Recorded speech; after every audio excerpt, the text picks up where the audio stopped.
Jack, o Estripador.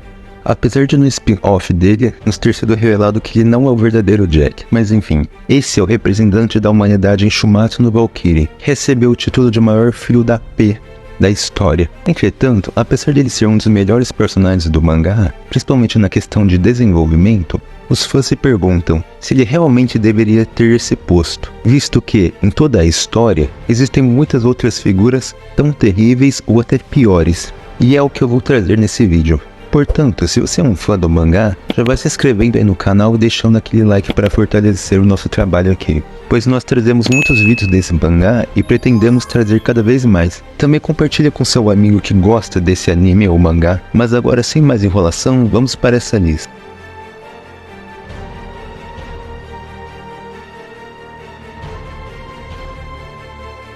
Adolf, não sei se eu posso falar o segundo nome dele aqui, mas eu acho que vocês já sabem quem é. Esse aí chegou até a aparecer entre as opções de humanos da Brunhilde. Se você observou bem o mangá, deve ter percebido isso. Adolf nasceu em 20 de abril de 1889, na Áustria. Ele se tornou um soldado durante a Primeira Guerra Mundial e após o conflito, entrou para o Partido Trabalhista Alemão, que posteriormente se transformou no Partido Nacional Socialista dos Trabalhadores Alemães, também conhecido como Partido Nazista. Ele ganhou popularidade com discursos nacionalistas, prometendo restaurar a grandeza na Alemanha, que sofreu grandes consequências do Tratado de Versalhes após a Primeira Grande Guerra. Em 1933, ele foi nomeado chanceler da Alemanha e gradualmente consolidou seu poder, eliminando a oposição política e estabelecendo um regime autoritário. Uma das ações mais infames dele foi a implementação do Holocausto, plano para exterminar sistematicamente grupos indesejados, principalmente os judeus, mas também ciganos, homossexuais, pessoas com deficiência, entre outros. Isso resultou em um genocídio sem precedentes, com milhões de pessoas sendo mortas em campos de concentração e extermínio. Além disso, ele foi responsável por iniciar a Segunda Guerra Mundial, invadindo a Polônia em 1939. O conflito resultou em um imenso derramamento de sangue, devastação e sofrimento em todo o mundo. A combinação de agressão militar, perseguição racial, crimes contra a humanidade e a busca implacável pelo poder e dominação fazem dele uma das figuras mais malignas de toda a história. Seu legado serve como um lembrete sombrio dos perigos de fanatismo, do extremismo político e do abuso de poder. Nero, cujo nome completo era Nero Cláudio César Augusto Germânico, foi um imperador romano que governou de 54 a 68 d.C. Ele é frequentemente lembrado como um dos mais infames e cruéis líderes da Roma antiga. Sua confiança como uma das piores pessoas da história se deve a uma série de ações desumanas, abusos de poder e extravagâncias que marcaram seu reinado. Nero ascendeu ao trono com apenas 16 anos de idade. Inicialmente, parece ter um início promissor, com políticas populares e reformas.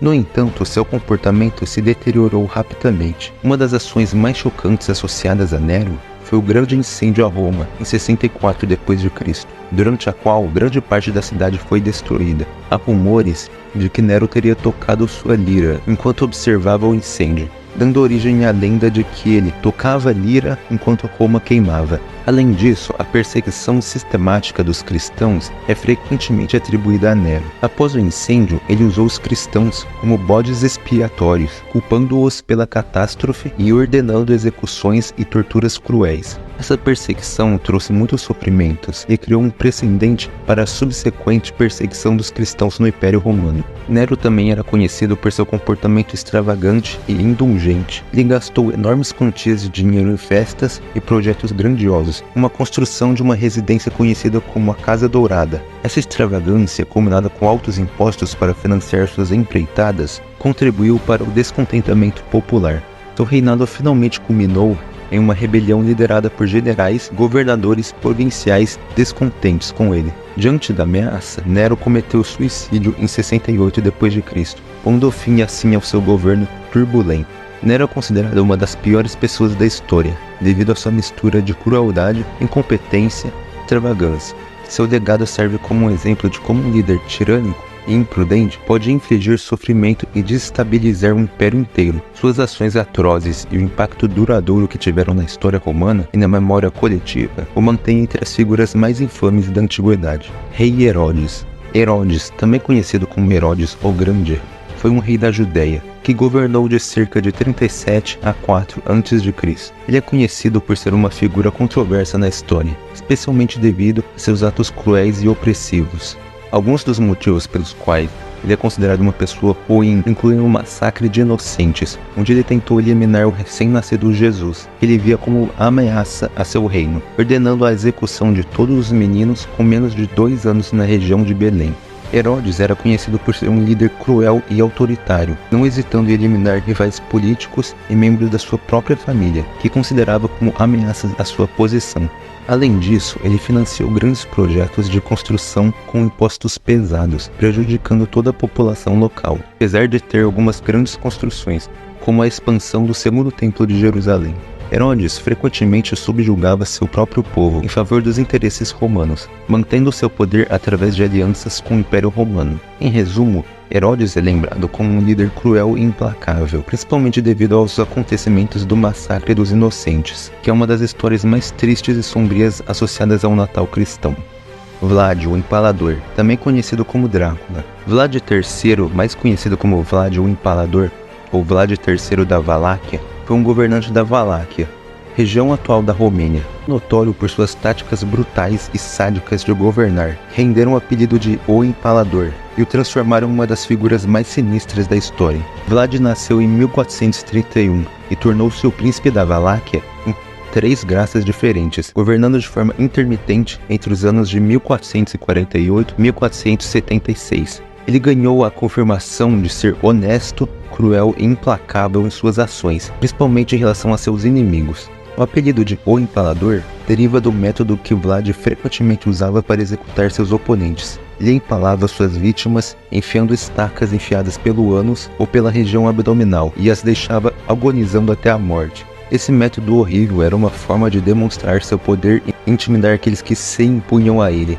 Vlad também era conhecido por outras práticas cruéis, como o esquartejamento, empalamento em massa e torturas diversas. Ele aplicou esses métodos não apenas em inimigos estrangeiros, mas também nos seus próprios súditos, como uma forma de manter o controle e impor sua autoridade. Sua fama é fornecida pela Europa através de histórias de folhetos e relatos de viajantes. Uma das histórias mais famosas é a de que ele teria feito uma floresta de estacas empaladas, criando uma paisagem aterrorizante de corpos empalados, com uma mensagem de medo aos invasores otomanos. Embora Vlad o Empalador tenha sido admirado por alguns como um defensor feroz da Valáquia contra a expansão otomana, a sua crueldade e sadismo extremos são os principais motivos pelos quais ele é considerado uma das piores pessoas da história. Sua confiança sanguinária deixou uma marca indelével na memória coletiva e seu legado serviu como exemplo sombrio de extremidades até onde um líder pode ir quando movido pela sede de poder e brutalidade. Mas fala aí, quais outros humanos poderiam estar aqui? Vocês concordam com esses que eu citei no vídeo? Nessa lista aqui eu resolvi trazer apenas 4 humanos, até porque sei que a maioria de vocês não gostam de ficar em vídeos muito grandes, não é mesmo? Mas caso vocês tenham gostado, posso trazer uma parte 2 aqui, até porque representantes para esse posto não faltam. Portanto eu vou ficando por aqui, pessoal. Até a próxima e que Deus os abençoe. Fui!